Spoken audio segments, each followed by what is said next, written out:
Can I help you? I'd like to see the man in charge. He's in here.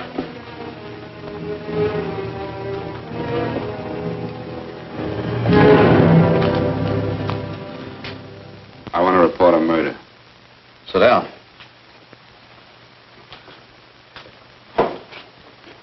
Where was this murder committed? San Francisco, last night. Who was murdered? I was.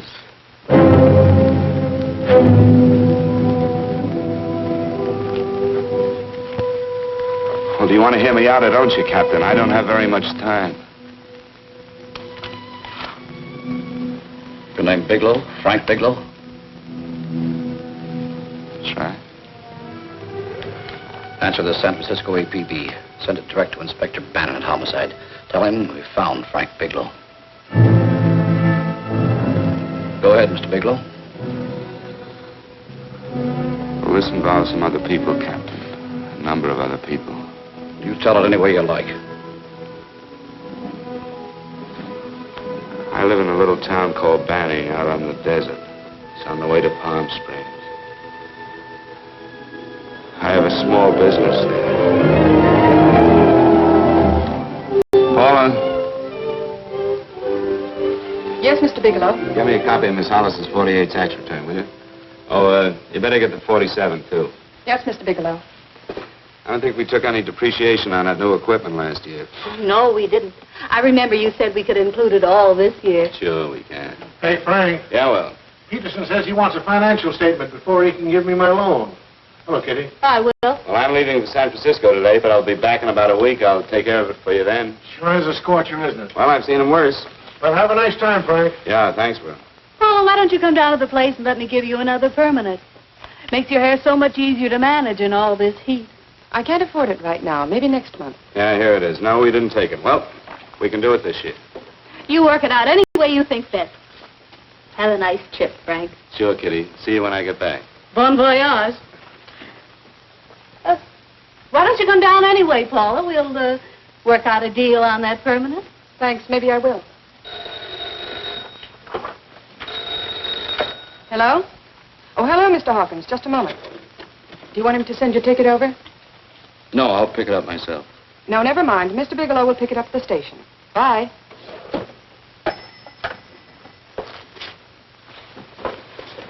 I want to go with you, Frank. Now, Paul, I'm just going on a little vacation. You know that? You want to go without me, don't you? Be gone just a week. And I suppose you just made up your mind to take this little vacation at 9 o'clock this morning? No, Paul, I meant to tell you about it a few days ago. I guess I forgot. Oh, you forgot. Paula, don't be like that. Don't be like what? You just drop a little announcement that you're going away. Not tomorrow or next week or next month, but today. No explanations, nothing. And I'm supposed to swallow the excuse that you need a little vacation. I just want to get away from town for a few days, that's all. Get away from this town or get away from me. Oh, Paula, please try to understand. How can you ask me to understand anything like this? No, I'm sorry, but I don't understand. Go to San Francisco, but don't expect me to be waiting for you when you get back.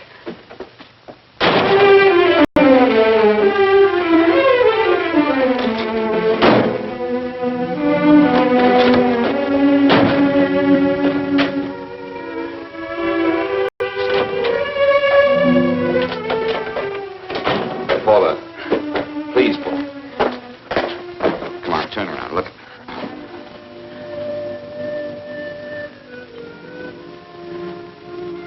Come here. Why do you do this to me, Frank? Why can't you be honest with me? As honest as I am with you?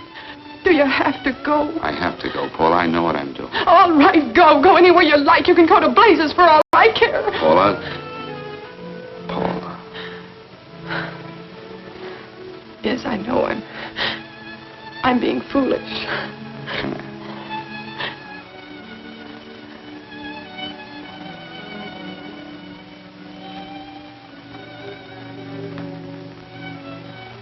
Come on, fix your face. We'll go down to Eddie's and have a drink. All right, why not?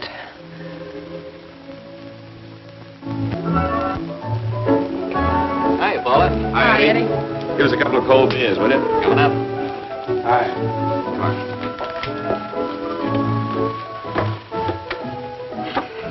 What a relief. This air conditioning feels good. I sure wish we had it in the office. It'd make working a pleasure. Well, if it stays this hot, don't bother going in the rest of the week. I win 2 races today. How many did you lose? And you would have to ask that. Kind of early for you two, ain't it? Too hot to work. That's what I like to hear.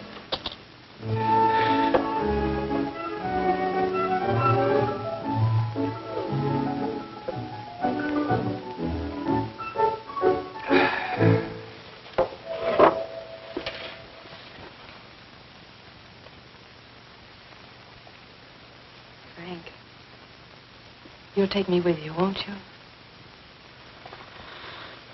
You will, won't you? Or am I crowding you? What do you mean, crowding me?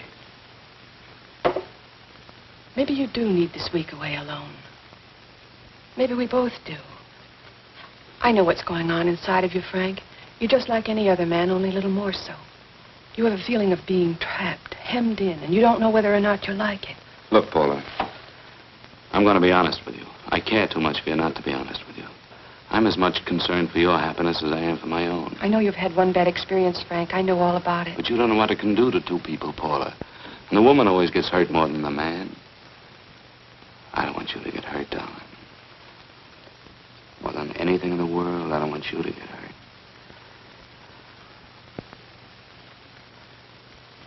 Want to hear some music? All right, Frank. Got a couple of nickels, Eddie? Yeah. This won't bother you, will it? Next result doesn't come in for half an hour.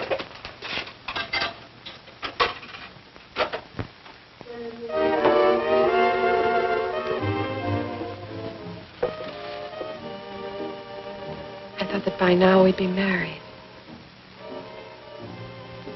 No, I'm not going to crowd you anymore, Frank. Go to San Francisco. I don't like it, but I'm convinced that you must go. I want you to be very sure, Frank. If it's right, and I believe it is, we'll have something really wonderful together. If it isn't, we should both know it as soon as possible. So you see, even if I could stop you, I wouldn't do it now.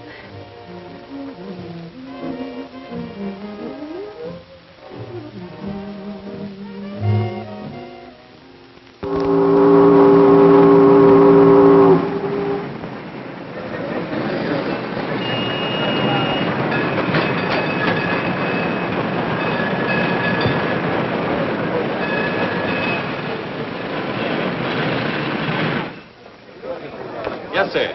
My name is Bigelow. I have a reservation. Yes, sir.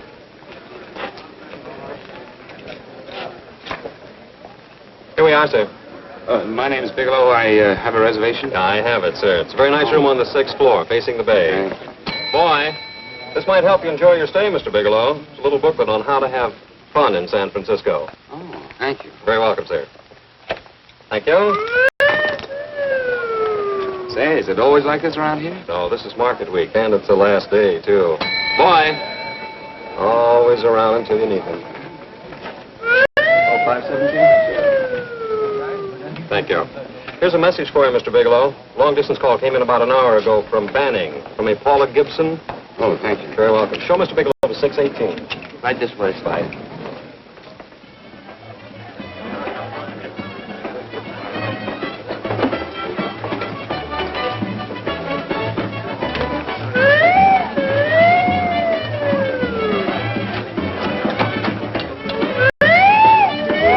Mr. Bigelow.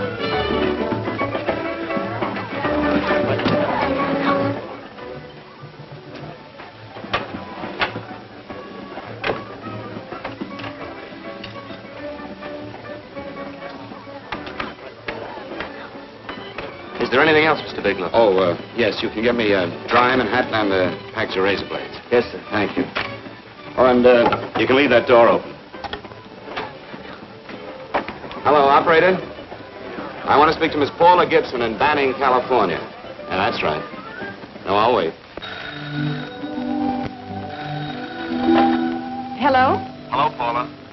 Oh, hello, Frank. How was the trip? Fine, just fine. Having a miserable time, I hope. Well, I don't know. I just got in. What was that? Market week. The place is crawling with traveling salesmen. You know, Charlie Anderson found out that you went away and he asked me to go out with him. Oh, really? How did he make out? I'm considering it. Is that what you called to tell me? I'll have you know that this call is strictly business, Mr. Bigelow. Did a Mr. Phillips phone you? Eugene Phillips of Los Angeles. No. He will. He phoned the office 3 times today. Said that he wanted to get in touch with you immediately. He said it's most urgent and imperative that he reach you at once.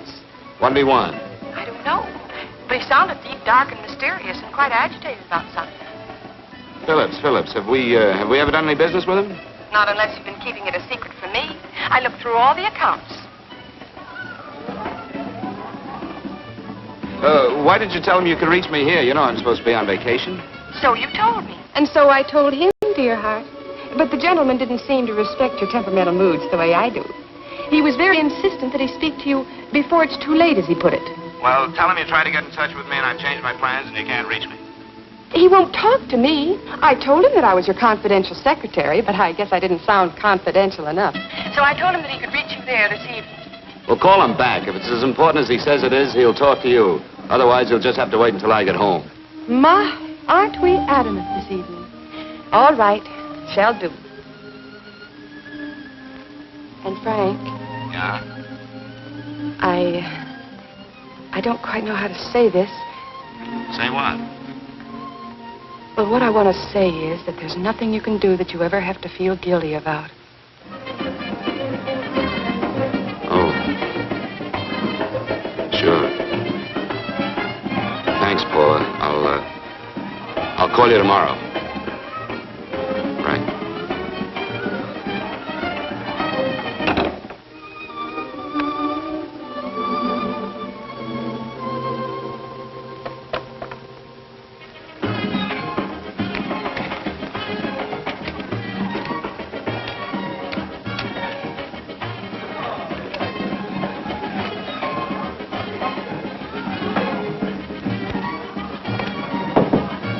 Oh, just put it there, please. You can keep the change. Thanks very much. Say, how long has this been going on? Oh, it's been a madhouse all week, but they check out tomorrow. Oh? I thought you were with them. No, I'm just here on a vacation. Why does everybody come to San Francisco and tear loose? Excuse me. Say, I'm awfully sorry to bother you, but would you mind if I use your telephone? No, go right ahead. I'm just across the hall here. One of the boys is using my phone, and he's been on it for a half hour. I just want to call downstairs. Yeah. Thank you. Room service, please.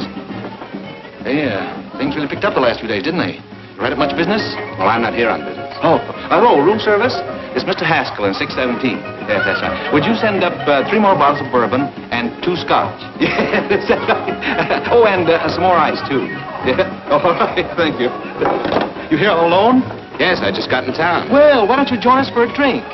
Well, I don't want to barge in on your party. Oh, nonsense. It's not a party. Just a few of the boys entertaining some fires. You know, the usual thing. A few drinks and some laughs. It's no party. Come on. Well, Come on. All right. I know what it's like to be all alone in a strange city. I'm Sam Haskell. I'm Frank Bigelow. You think some of these guys never been away from home before? Yeah. Hey, quiet down a minute. Hey, will you quiet down a second? I want you to meet Frank Bigelow. Hello. This is Jane Carlisle. Hello. Bill Welch. How are you, Mr. Wells? Glad to know you, Bigelow. Jane's the prettiest buyer in San Francisco. Oh, hey! I resent that. You don't think I believe in Elaine? Well, he spreads that from coast to coast. Oh, gee. But it's good for my morale anyway. I'm George Cantwell. Glad to know you, Mr. Bigelow. Bigelow, yes. Right on much business? He's not here on business. Oh? Well, Why don't you get the man a drink before he dies of thirst? how about a little bourbon? Well, that's fine. Bourbon it is. Of course, Mr. Wallace. Yes, Mr. Wallace. But, Mr. Wallace, I'll need at least a week in Cleveland to visit all my accounts. I can't figure on being in Philadelphia until the 17th. Eddie, will you get off the phone? I want you to meet Frank Bigelow. How are you, That's his boss. He's been trying for an hour to get his expense account boosted. Yeah, the way this guy holds on to $1, you'd think they weren't printing them anymore. Yes, Mr. Wallace. I'm leaving here the first thing in the morning. Yes, sir. Oh, keep your hips loose, Harry, like this. Oh, yeah. How's he doing? Oh, there's nothing wrong with Harry's brother. 2 years ago at the Murray's what are you doing? Hey, now, wait a minute. I was doing all right there. This is Sue and Harry Brandon. Hello, good to sir. meet Glad you. How are you? Where'd you find her, Sam? On a dance marathon? Bourbon. Really? Oh, thanks. Say, I'll bet you could do the rumba. Well, a little, but I'm kind of rusty. Anything would be an improvement after Harry. Oh, how do you like that? Well, here goes. Hey, you're good. Oh, my wife, she's a good dancer, isn't she, Bigelow? Oh, yeah. Fellas, I thought you were going to show us a good time tonight. Is this doing the town? That's right. We practically bankrupt our stores to buy everything you've got. Then you keep us in this hotel room. I agree. This is my last night to howl before I go back to being a dutiful housewife. Well, it looks like we're stuck, boys. This is where we blow all our commissions in one night. And you're coming with us, Bigelow. Oh, no, thanks. You run along. I've got to get unpacked and have dinner. Oh, no, you're not going to get away from me. Now that I found a man who can dance, I'm going to hang on to him.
Bourbon and water, no ice.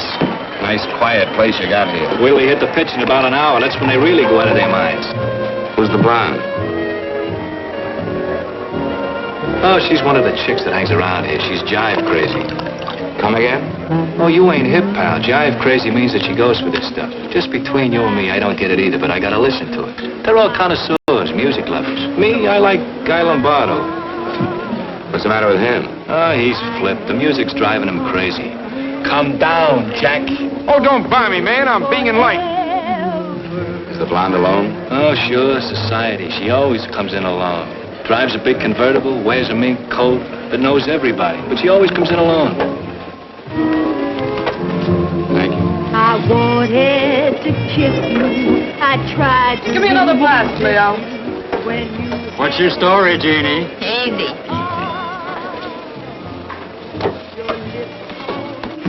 Hello. Easy. Dig the fisherman. Oh, that's really silk, isn't it? Can I buy you a drink? Sure thing. Give me a glass, Leo. Leo, I left my glass at the other end of the bar.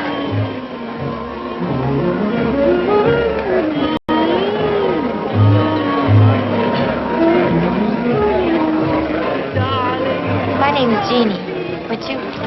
Frank? I've never seen you here before, Frank. Well, I've never been here.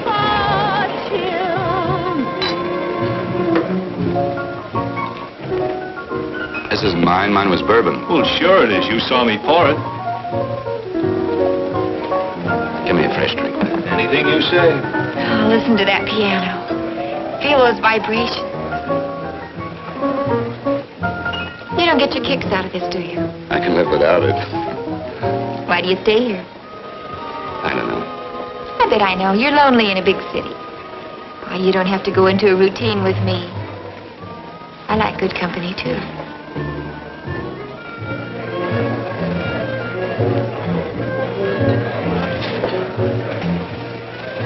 Say, there's some people there I want to avoid. Couldn't we get out of here? Let me think about it. Oh, come on. How about going somewhere else? Huh? Why don't you meet me later? Okay. Where? I tried to forget you, but you whispered, darling, I love. Call me at that number later. It's my next stop. They've got a band there that'll really send you. See you, Jeannie. Easy.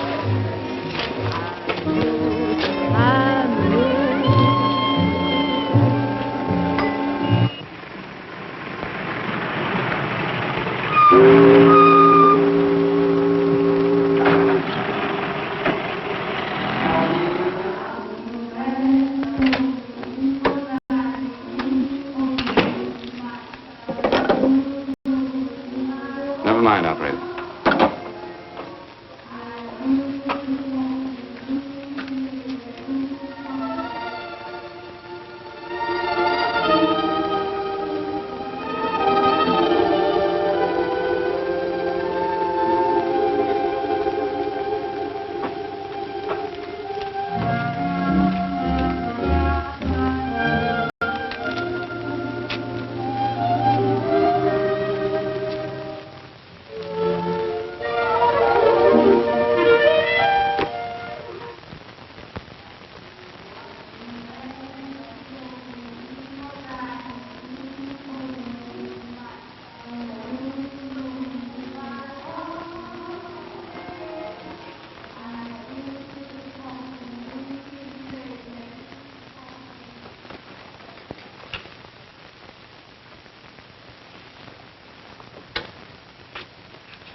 Room service, please. Come in.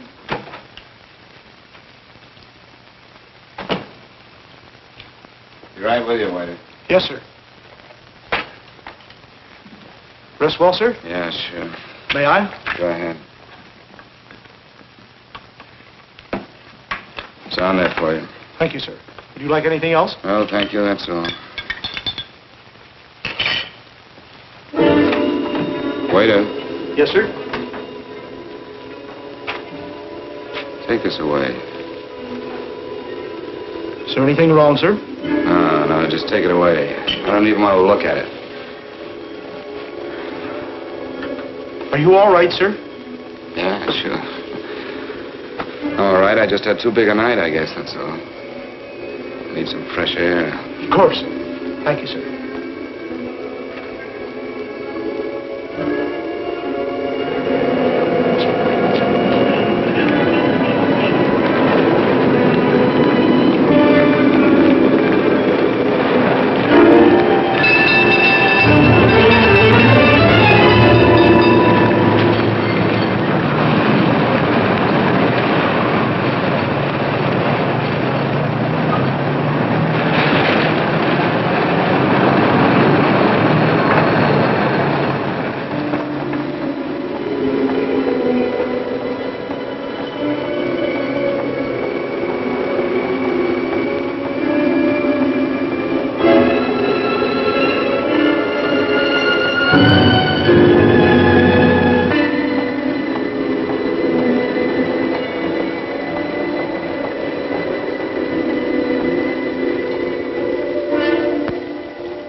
Lungs in good condition.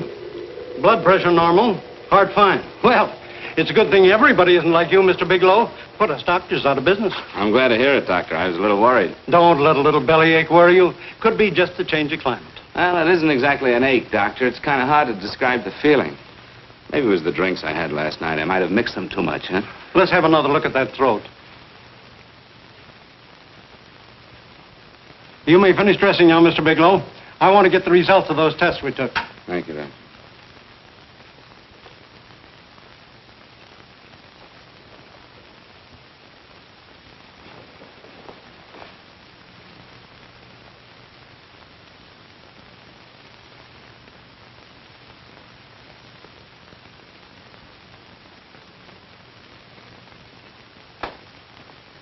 Mr. Bigelow, this is Dr. Schaefer. Hello, Doctor. How are you? Sit down, Mr. Bigelow. According to the information you gave Miss Wilson, you're not married, Mr. Bigelow. That's right. Do you have any relatives, family, anyone in San Francisco? No, no one. I don't know a soul in San Francisco. Where is your home? What is this, Doctor? Why all the questions? You're a very sick man, Mr. Bigelow. Sick? But you told me I was in good shape. Yes, I know. But my preliminary examination didn't reveal your true condition. You sound as if it's pretty serious, Doctor. It's extremely serious. I want you to understand that we wouldn't tell you something like this unless we were absolutely certain. Well, of course, of course. You must steel yourself for a shock, Mr. Bigelow. Well, go on, Doctor. What is it you're trying to tell me? Our tests reveal the presence in your body of a luminous toxic matter. What is that exactly? A poison that attacks the vital organs. Poison? We have no alternative but to tell you this. Your system has already absorbed sufficient toxin to prove fatal. I wish there was something that we could do. What do you mean, wish? You mean there's nothing? There is nothing anyone can do. This is one of the few poisons of its type for which there is no antidote. This is fantastic. This is the most ridiculous thing. You don't have very long. What do you mean? A day, possibly a week, 2 weeks at the outside. It's hard to say exactly. Oh, this is impossible. I don't believe it. You've made a mistake. That's it. It could be a mistake, couldn't it? You have made a mistake, haven't you? Answer me. Dr. Schaefer is an authority on toxicology. Been no mistake, Mr. Bigelow. Do you realize what you're saying? Well, you're telling me that I'm dead. Do you think you can explain my life away in just a few words? Why, I don't even know who you are. Why should I believe you? You must calm yourself, Mr. Bigelow. We want to offer you every assistance that we... Assistance? Who wants your assistance? Who wants anything from you? You're nothing but a couple of phonies. Why, I think you're crazy. That's it. You're crazy. The both of you. You're crazy.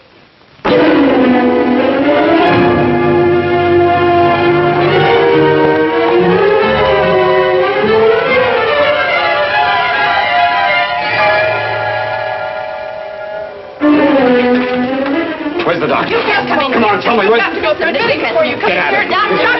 here. What's the trouble here? What's the matter with you? Doctor, I want you to examine me for luminous poison. Come right in here.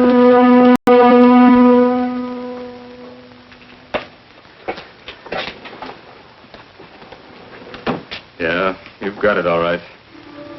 Your system has already absorbed it. Are you sure, Doctor? Are you absolutely certain? Couldn't there be some mistake?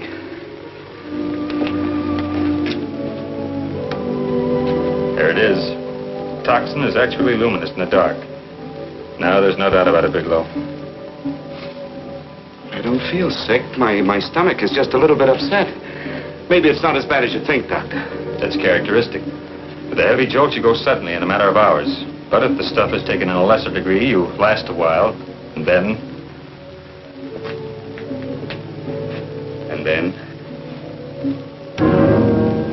Give it to me straight, Doctor. Well, a number of things are involved. The systemic condition of the individual, the amount consumed, exertion. Yes? You won't feel too badly for a while. Then it will happen suddenly. A day, 2 days, a week at the most.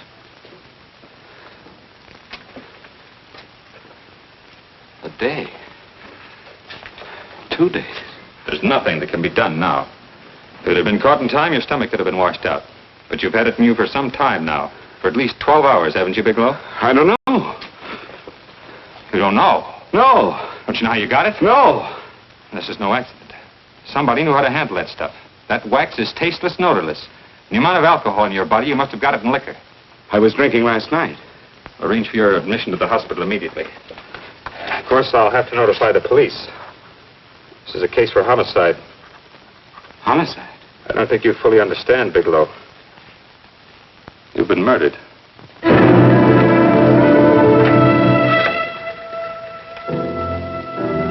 Get me police headquarters, please. Homicide Bureau.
Open up.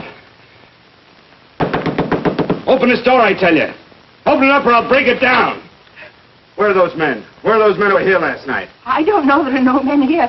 Please go away. Don't lie to me. Where are they? Mister, this lady just checked in. Those men aren't here no longer. They checked out the hotel early this morning. Checked out? Please go away. I'm sorry. I'm terribly sorry.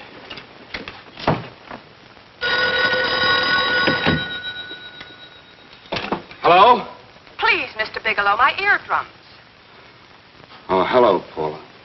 Your enthusiasm overwhelms me. Why haven't you phoned me? Or is there a quota on telephone calls up there? I'm sorry. I've been busy. I'll bet you have. Visiting the museums, no doubt. What's happening up there that's exciting or different? Nothing, not a thing. I'll bet you missed me, but you're too stubborn to admit it. Sure. You know, if you'd like me to come up, I could pack a toothbrush and leave right away. No! Well, you don't have to snap my head off. You could at least make a pretense of missing me. I'm sorry, Paula. Of course I miss you. Listen, Paula, Paula, it's just that I don't feel like talking now. I'll call you later. Don't strain yourself. You phone me sometime when you feel more like talking. Oh, by the way, I called that Mr. Phillips back. Phillips? Yes, you know, the man that tried to reach you. Well, I'm afraid you'll never know why it was so important that he speak to you. His office said he died yesterday. Frank, are you there? Did you hear me? Die? When? Yesterday. So you won't have to bother your little head about him anymore. You can just go ahead and have fun. Paula, what did he die from? Do you know? I suppose he died from whatever people usually die from. Well, didn't they tell you? Don't you know? What are you getting so excited about? You said you didn't even know the man. Listen, where's his office located? What difference does it make? You can't talk to him now. I told you the man's dead. Paula, will you stop talking so much and tell me where his office is? All right. It's the Phillips Importing and Exporting Company, Bradbury Building, Los Angeles. Bradbury Building, Los Angeles. That's right. Say, this is really a switch. Listen, if you want to reach me, I'll be in Los Angeles. Are you out of your mind? I'm sorry, Paula. I've got to hurry. Wait a minute. Where in Los Angeles? The Allison Hotel. Goodbye, Paula.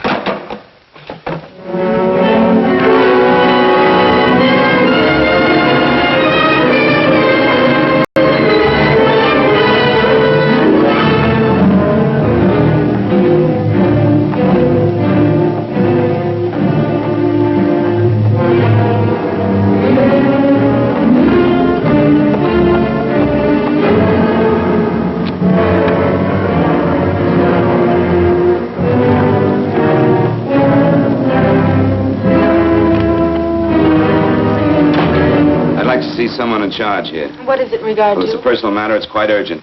Perhaps Mr. Halliday can help you. Who's he? He's our controller. Your name, please? Bigelow. Mr. Bigelow to see you. Send him in. Go right in, please. That door.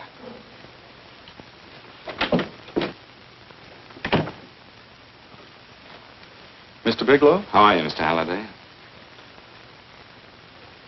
What can I do for you? Well, Mr. Phillips phoned my office several times yesterday. I'd like to find out what it's all about. You know Mr. Phillips died yesterday? Yes, I know. But I don't understand. If he phoned you, didn't he tell you what it was about? Well, he didn't speak to me. I wasn't in my office at the time, and he wouldn't tell my secretary. Well, I'm afraid I can't be of much help, Mr. Bigelow. I've no idea why Mr. Phillips tried to reach you. I'm sorry you had to make the trip for nothing. How do you know I made a trip? I didn't say anything about making a trip. I merely said he phoned my office. My office could be here in Los Angeles. Miss Foster, Yes? didn't you mention something yesterday about Mr. Phillips speaking with Mr. Bigelow in San Francisco? I said that he had phoned Mr. Bigelow's office in Banning, but that Mr. Bigelow was staying at the St. Francis Hotel in San Francisco. I'm sorry you misunderstood me. Do you know why Mr. Phillips called? No, I don't. All right, thank you, Miss Foster. You can understand that we've been somewhat upset around here. Now, if you don't mind,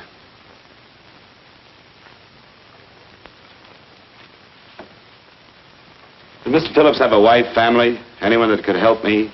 you can't intrude on people at a time like this just to satisfy some curiosity. It isn't just curiosity. Then I suggest you wait a week or so. I can't wait. Well, I'm sorry you'll have to. Well, there's always a phone book.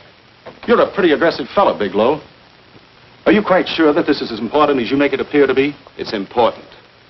Mrs. Phillips lives at the Sunset Arms Apartments. Thank you. I needn't tell you she's under a strain.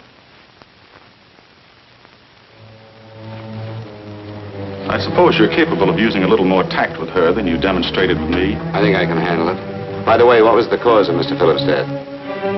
Suicide. He leaped from the balcony of his apartment. Thank you.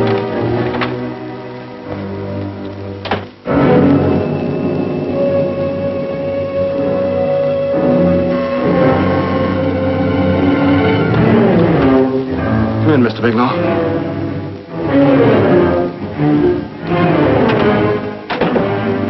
I'm Stanley Phillips, Eugene's brother.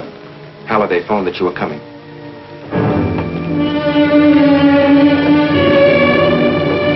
This is my sister-in-law, Mrs. Phillips. I'll try to make this as brief as possible, Mrs. Phillips.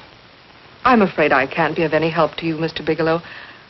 I haven't the slightest idea why my husband wanted to speak to you. Well, I guess Halliday covered just about everything. Did your husband ever mention anything about me, Mrs. Phillips? Anything at all? No, I can't recall Eugene ever having mentioned your name.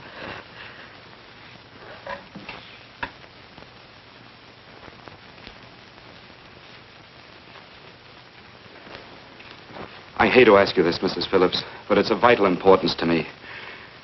Do you know why your husband committed suicide? Oh. You're certainly not the most diplomatic person in the world, are you, Bigelow? Were you a friend of my brother's? I never met him.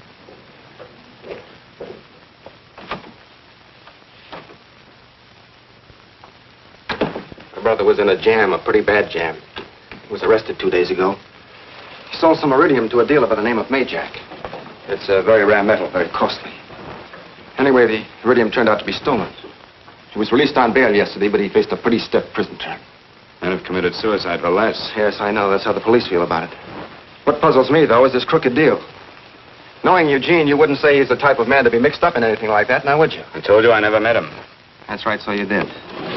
Now, what's this all got to do with you, Bigelow? I don't know. Let's come clean with each other, Bigelow. Surely you must have some idea why my brother was so desperate to contact you. I have no idea. That's odd. Then how could it be of such vital importance to you? Well, you seem to know the answer to everything else. Maybe you know the answer to that one, too.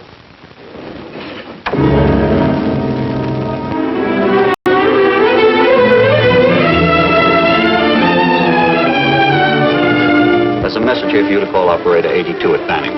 Oh, thank you. Show Mr. Bigelow to room 821. Say, would you have the operator put this call through to my room right away? I'll take it up there. Thank you. Hello, operator. Yeah, I'll call you if I need anything. Thank you, sir. Hello, Paula?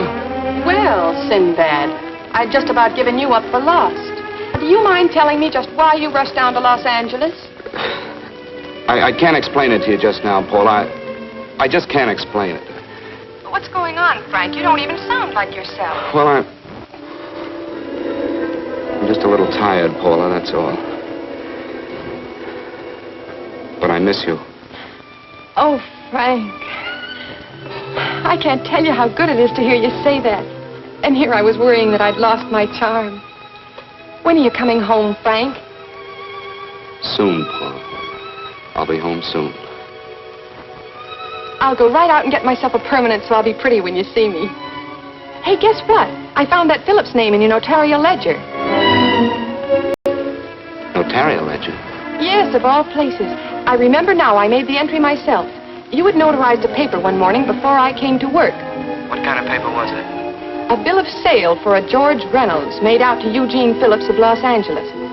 So you see, I was right. We hadn't done any business with Phillips, only indirectly. What was the bill of sale for? A shipment of iridium, whatever that is. Iridium. You mentioned at the time that this fellow Reynolds had made some kind of a deal in Palm Springs, and he stopped in your office early in the morning on his way north to have it notarized. Wait a minute. Wait a minute, George Reynolds. That was about 6 months ago, wasn't it? That's right, 6 months ago. Thanks, Paul. Oh, goodbye. Goodbye. Hello, operator. Get that number back for me.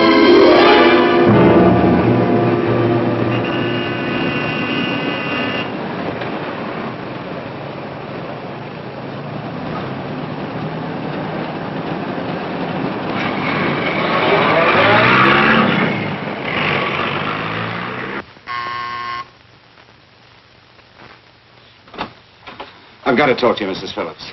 Please, go away. I want to be left alone. But I found out why your husband wanted to see me. It was in connection with a bill of sale. Come in. Thank you. What do you know about a man named George Reynolds? George Reynolds? Yes. Why, that's the man my husband claimed sold him the iridium. And what did Reynolds claim? Reynolds disappeared. Yes? About 2 months ago, my husband grew suspicious that something was wrong. Since then, he tried in every way to locate Reynolds, but could find no trace of him. But I don't get it. Your husband could have proved he made a legitimate deal by showing the bill of sale he got from Reynolds. Then there was a bill of sale? Yes, of course there was. My husband swore there was, but at the time of his arrest, he couldn't find it. It was mysteriously missing. Well, then, if your husband could have shown proof, it would have been George Reynolds who would have faced the prison term. Eugene was convinced that Reynolds had stolen the bill of sale. He was the only one who had reason to eliminate evidence of the transaction. Thank you, Mrs. Phillips. Thank you very much. You've been very helpful. Oh, if you'd only come sooner, Mr. Bigelow. My husband might be alive today. I know.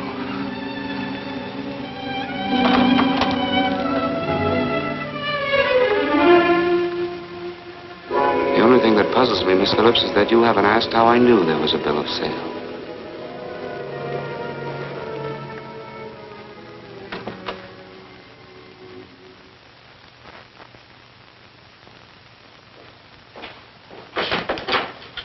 Mr. Holliday isn't in. He should be back shortly. I think you're the one who can help me, Miss Foster. Mr. Phillips tried to reach someone else before he called me yesterday, didn't he? Why don't you ask Mr. Holliday? Obviously, Mr. Holliday wasn't here yesterday, or he wouldn't have had to learn from you that Phillips called me. And you're the logical person to know who else Phillips called. I don't believe that's any of your business, Mr. Bigelow. Don't think you're revealing anything confidential, Miss Foster. I know that he tried to reach somebody else. Mrs. Phillips told me. You're bluffing, Mr. Bigelow. I don't know what you're after, but you're trying to trick me. Mrs. Phillips didn't tell you a thing. How do you know that? Mrs. Phillips knows nothing about it. She doesn't. Well, why wouldn't she? Wait a minute. I was talking about George Reynolds. Who did you think I meant? Just who is it that Mrs. Phillips doesn't know I about? told you before, that's none of your business. All right, young lady, I'm going to give it to you straight. Phillips was murdered. Murdered? I don't believe you. He told me because he needed me to clear him. Phillips was innocent. Innocent men don't have to jump out of windows. Murdered? Just who are you trying to protect, Miss Foster? Why are you so afraid to tell the truth? I'm not protecting anybody. I haven't any more to say. All right, young lady, listen to me. This thing is going to explode wide open. If you've got nothing to hide, you better start talking. Or maybe you are mixed up. No! Well, then, come on. Mr. Phillips called Marla Recubian. He went to see her yesterday morning. Who's Marla Recubian? She's a model. She and Mr. Phillips used to be quite friendly, but he hadn't been seeing her for quite some time. Come on. The last couple of months, he'd been trying to locate her and finally learned where she lived yesterday morning. When he returned from seeing her, he was terribly upset and excited. That's when he had me put in the calls for you. When he couldn't reach you, he went home. The last time I saw him alive. Give me Marla Recubian's address. I don't think Mr. Phillips realized I was aware of his friendship with Marla Recubian, and out of respect for him, I never intended to tell anybody. I had no idea that she had anything to do with the trouble he was in. I admire your discretion, Miss Foster. You know, you must be pretty friendly with Stanley, Miss Foster. He knew how desperately his brother tried to reach me yesterday, and he wasn't even here at the time. And now you seem to know all about what happened in Mrs. Phillips' apartment.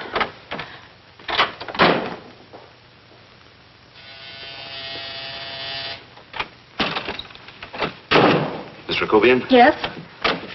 What do you want? Get out of here or I'll call the Go police. ahead, call him. Oh, go ahead, call him. Going on a trip, huh? Yes, going away for the weekend. Sailing for Buenos Aires tomorrow, some weekend. I'll send you a postcard. Now get out of here. Who are you going with, George Reynolds? Never heard of him. I suppose you've never heard of Eugene Phillips either. Just who are you? What do you want? Never mind who I am. Where's Reynolds? I told you I don't know him. Now will you get out of here and leave me alone?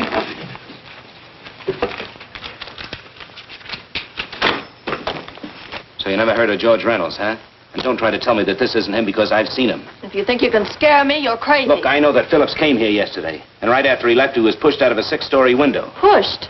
Phillips committed suicide. Your playmate Reynolds murdered Phillips. Then he went up to San Francisco to get me. Because I knew about a certain bill of sale. I don't know what you're talking about. You're in this right up to your pretty little neck. I'm not mixed up in anything. Get your hands up. Drop that picture on the couch. Turn around.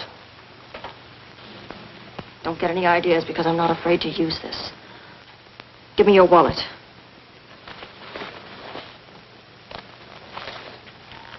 Frank Bigelow, Hotel Alex.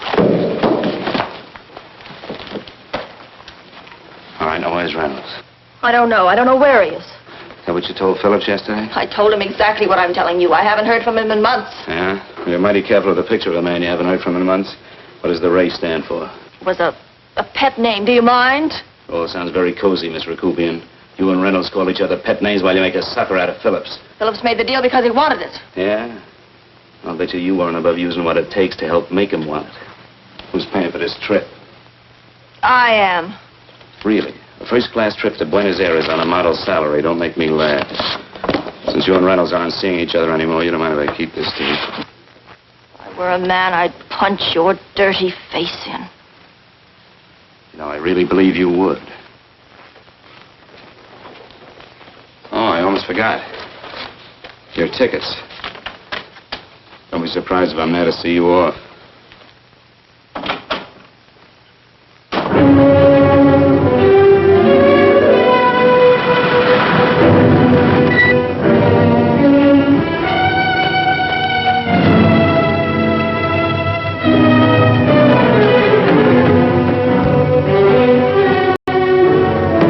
Angelo. Angelo! Angelo, do you remember taking this picture of George Reynolds? I take so many pictures, I can't remember them all. This gentleman is a friend of his and would like his address. We have no card on him. I don't think we ought to do that. He's willing to pay $20 for it. That's the paper we used last year. Of course, you understand, we usually don't give out the information about our clients. I know, you're a couple of high-class fellas. Thank you. Revealing anything confidential is against the ethics of our establishment. That's right. Honesty is the best policy. Of course. But in your case, inasmuch as you're a personal friend of Mr. Reynolds... Thanks. I knew you'd come through. Got it. Here it is. We don't have his address. He must have called for the picture. But he couldn't have been a very good friend of yours, mister. Because his name is not George Reynolds. It isn't? Well, what is it? It's Huh? Oh. Here. It's Raymond Rakubian. Rakubian? What's so unusual about that? The picture's signed Ray, isn't it? Yeah. Yeah.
Your lips cold and tender, then I thought that maybe love.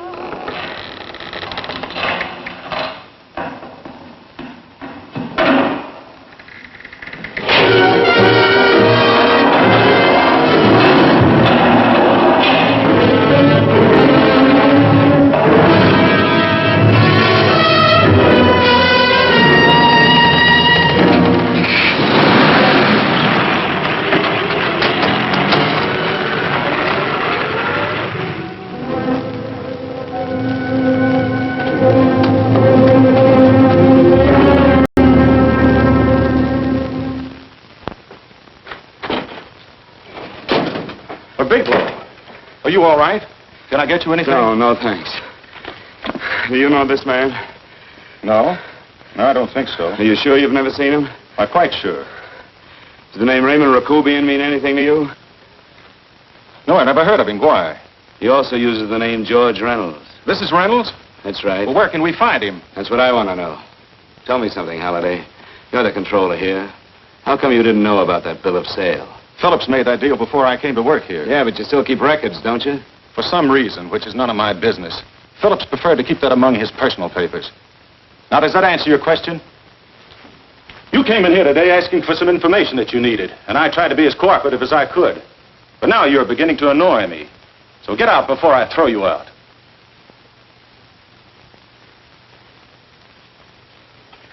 You know, you really frighten me.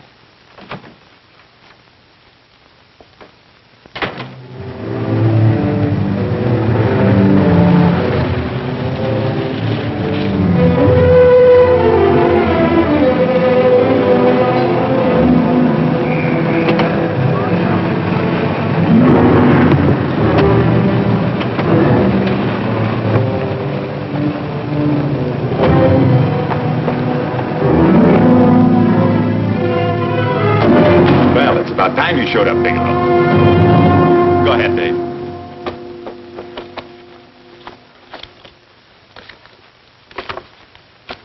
Real cute, ain't you, Bigelow? Just real cute. Marla didn't lose much time getting a hold of you guys, did she? Shut up. Let's go, Bigelow. Look at him. He can't take it. Soft in the belly. You do that again and I'll kick your face. Lay off, Chester. Cut it out. Shut up! Who asked you? Better let him answer. The clerk might know he's in. Go ahead, Bigelow.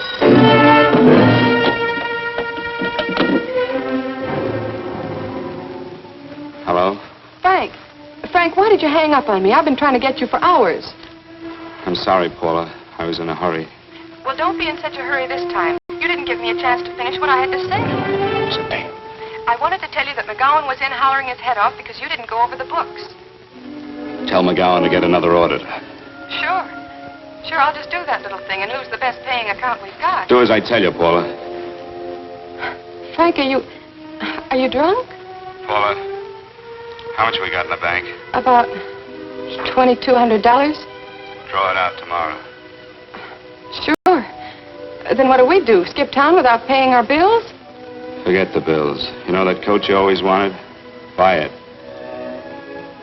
You are drunk. You know, if I didn't have such a good character, I'd be tempted to take advantage of your intoxicated state, Mr. Bigelow. I'm not drunk, Paula. Well, then don't tell me that one day away from me can affect you this way. Cut it short. Paula, Yes? I'm sorry I left you. I never realized how much I love you. But I know it now. Oh, Frank, darling, I love you too so very much. Please come home. I miss you terribly. I said cut it short. I'd just love to let you have it, Bigelow. Let's go, Chester. This guy's kept us waiting long enough now. Walk in front of me, Bigelow. And keep your mouth shut. If you so much as look cross-eyed at anybody, I'll blow the back of your skull out.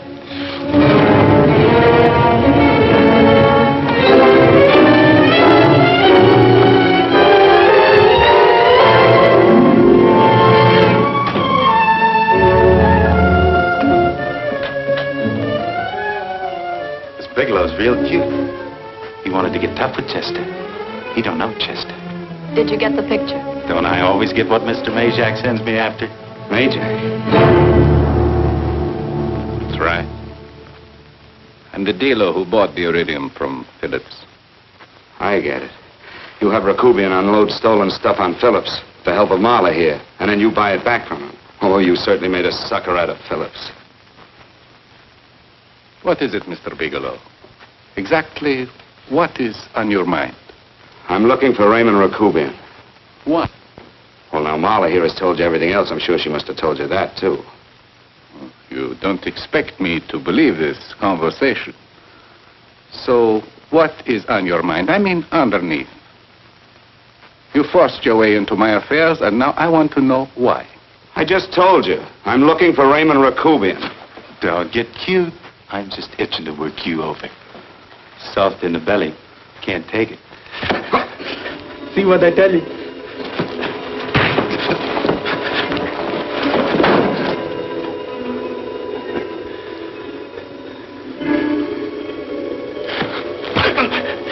Can't do that to Chester.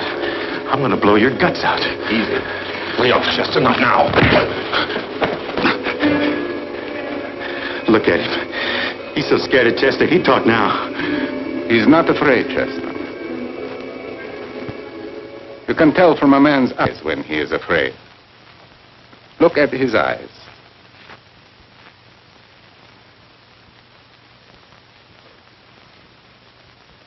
Oh!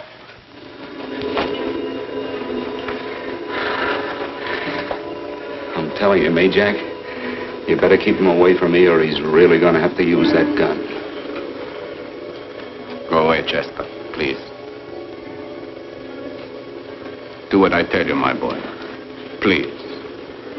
And help Dave. Joe. You're He's an unfortunate boy. He's psychopathic. He's unhappy unless he gives pain. He likes to see blood. Come with me, Mr. Bigelow.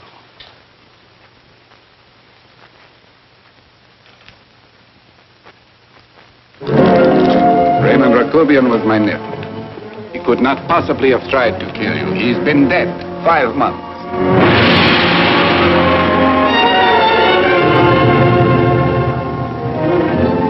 I'm afraid you have been sidetracked. Provided it is true that somebody made an attempt on your life. Somebody made an attempt again today. I had no reason to kill you, believe me. What do you mean you had no reason? I notarized a certain bill of sale. You notarized the bill of sale for Reynolds, not Rakubian. Now, what I told you was true. I had no reason to kill you. That's a closet, Mr. Bigelow. And under other circumstances, you could go home now. But now you present a problem. You know too much, and I am in danger. Chester! Suppose I were able to prove to you that I only want to find the person who tried to kill me.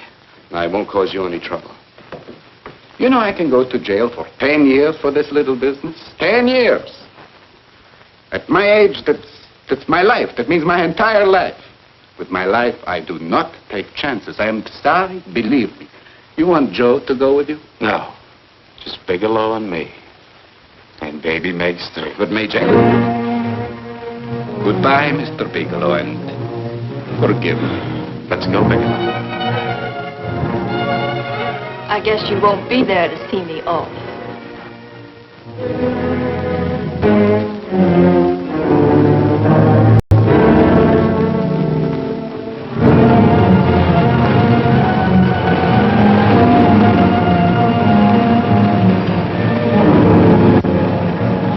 You tried to make a boob out of me in front of Major. You shouldn't have done that, Bigelow. I don't like that. I'm going to enjoy this, Bigelow. I've done jobs like this before. I knocked off guys I could like. But I don't like you, Bigelow. I never liked that puss of yours from the minute I seen it. Yeah. I'm going to enjoy this.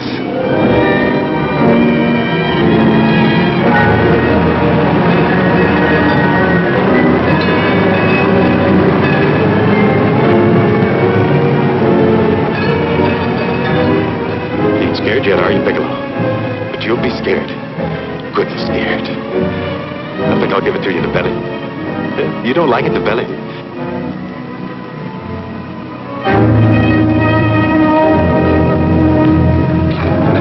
Good. Try. I'd just love you to try it, Bigelow. Why don't you try it? Go ahead.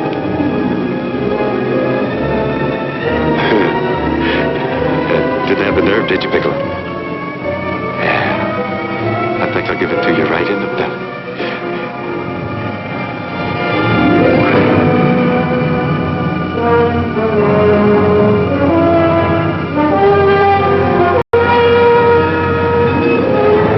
It takes longer when you get it in the belly.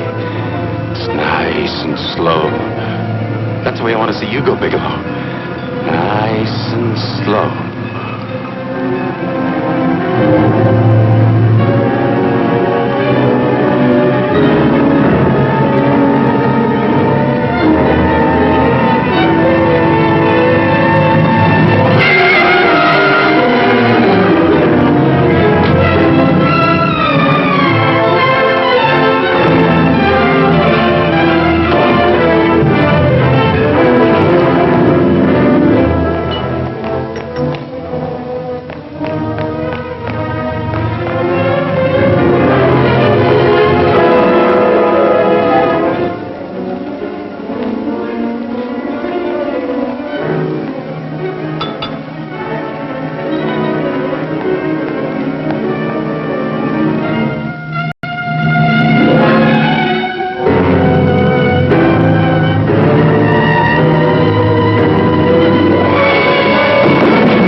you doing here? How did you get here? Freddie Ross flew me down. I had to come. I had to see you. You shouldn't have come, Paula. You shouldn't have. What is it, Frank? You're in some kind of trouble. I know it. Look at you. You're a sight. Your clothes look as if you've slept in them. Are you ill? You are. You're feverish. I'm all right, Paula, and I'm not in any trouble, believe me. You're lying, Frank. Right after I spoke to you, I got a phone call from the San Francisco police. They asked if I knew where you were. You didn't tell them anything, did you? Of course not. It was the homicide detective that called. What is it, Frank? If you're in any kind of trouble, you certainly can trust me. Look, I'm not in any trouble with the police, Paula, believe me. But you can't stay here. You've got to go back to Banning right away. No, I won't go, Frank. I won't. I'm staying here with you. Paula, it's better that you go back, believe me. Why? What's this all about? What have you got to do with this Phillips and Reynolds? Phillips was murdered. What could that possibly have to do with you? All you did was notarize a paper. You've notarized hundreds of papers. I know. All I did was notarize one little paper out of hundreds. Frank, you frighten me. You don't even act like yourself. I know that you're in trouble, that something is wrong, that you're in serious trouble. You frighten me, Frank. Oh, don't be frightened, Paula. Don't ever be frightened of anything again. Will you promise me that?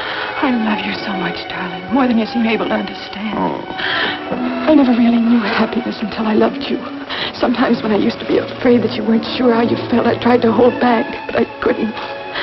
Losing you would have been losing everything. There would have been nothing left. Don't, Paula, don't.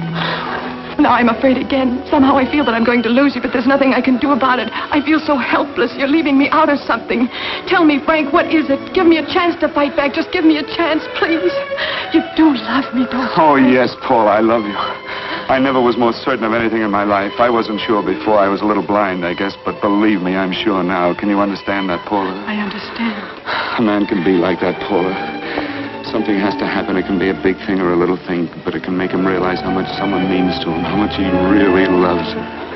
Oh, and I love you, Paula. More than I ever thought it possible to love anyone in the world, I love you. Then why won't you tell me about this trouble you're in? Why won't you try to let me help you?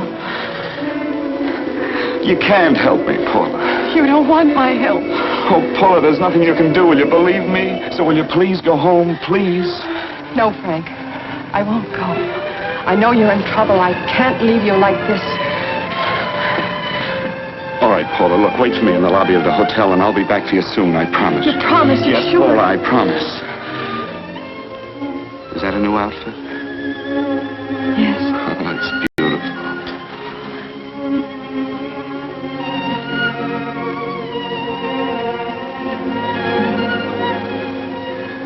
You'll come back to me, won't you, Frank? Yes, Paula, I'll come back, I promise. Please hurry, darling. Oh, I love you. I love you, Paula.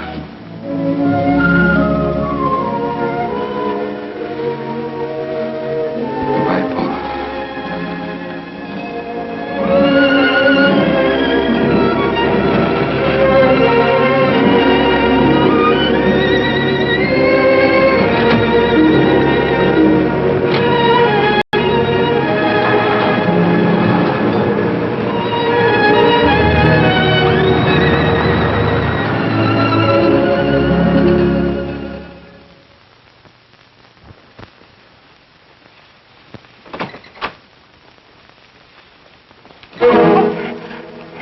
Stanley here? You sure? All right, get in there. Now get Stanley on the phone. Tell him to come over here right away. Use any excuse you want. What are you going to do? What was Stanley going to do when he used me for a clay pigeon today? I don't know what you're talking about. Don't act innocent with me. I fell for that once. I don't know what you mean. I told you everything you wanted to know this morning. Yeah, you told me just enough so I'd get sidetracked and wouldn't know that Stanley was the one I was after. Stanley? Oh, no. You and Stanley have been together on this from the start. Now, come on, get on that phone and call him. Don't let him know I'm here. Bigelow.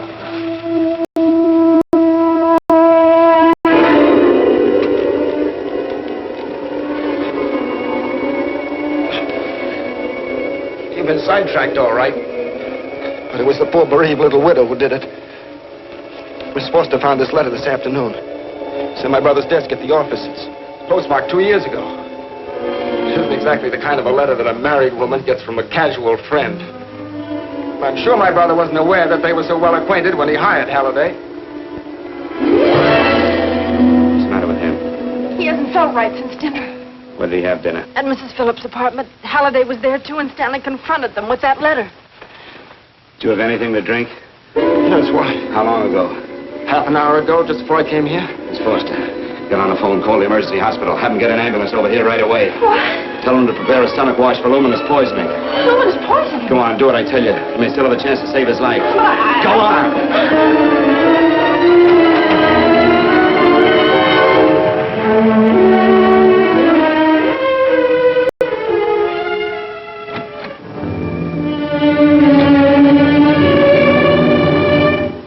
I found George Reynolds, Mrs. Phillips. He's been dead for 5 months. Then he didn't steal the bill of sale. No, he didn't. But you could have stolen it. How dare you? You knew who I was when I came here today. But you were surprised to see me alive, weren't you? But I'm not alive, Mrs. Phillips. Sure, I can stand here and talk to you. I can breathe and I can move. But I'm not alive. Because I did take that poison. And nothing can save me. What are you going to do? If I kill you now, I have nothing to lose. No, you've got to listen to me. You've got to give me a chance. But I didn't have a chance. It was Halliday. Believe me, it was Halliday. He made me steal the bill of sale. He planned everything. What about this letter? Your husband knew about you and Halliday. He found it only yesterday. He accused Halliday. They fought, and Halliday pushed him over this balcony. And why me? Why did he want to kill me? Because you could have proved there was a bill of sale, that my husband had no reason to commit suicide. Halliday was desperate. After he killed my husband, he found out about the phone calls to you. He thought you spoke to him, that you knew enough to involve him.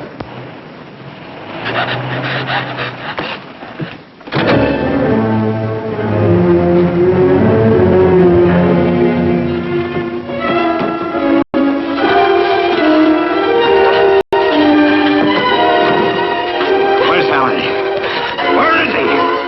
He's in the office. This time you don't want him.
get going. Come on.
All I did was notarize a bill of sale.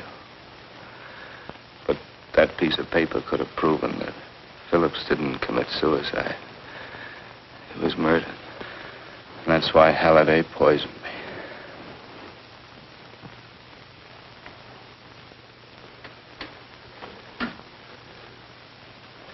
Would you?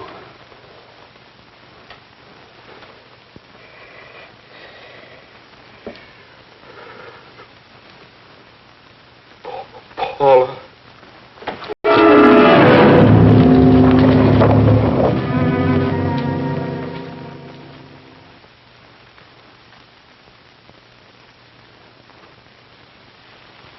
Call the morgue.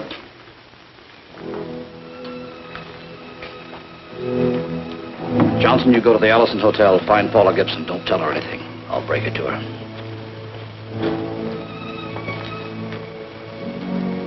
How shall I make out the report on him, Captain? Better make it dead on arrival.